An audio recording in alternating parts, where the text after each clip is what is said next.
akin mau ngayakay Shalom and sni nga iiway itrap Ibajat bapli ngampoy perkat badon Basahang ta penban nga iitay Iba pa briw pa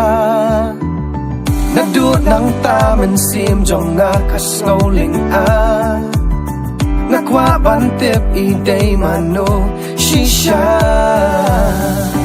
Iday itay nanong kendong Usnyo badrong Shadu kongdong Kadur balok kentay shisha Kumpuri blay Pilong hangat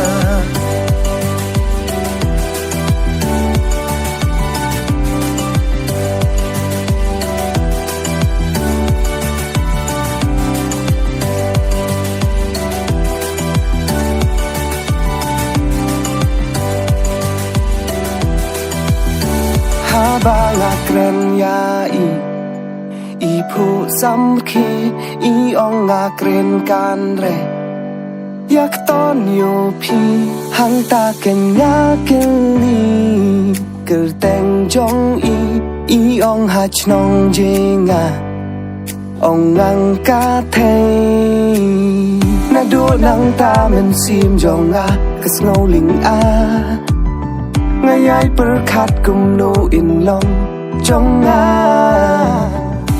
Iday itay nanong kendong Usnyo badrong Shadu kongdong Kadur balot kentay shisha Kumpuri blay Pilong hangat Pilong hangat Oh, pilong hangat Iday itay nanong kendong Usnyo badrong Shadu kongdong Kadur balok kentay shisha Kumpuri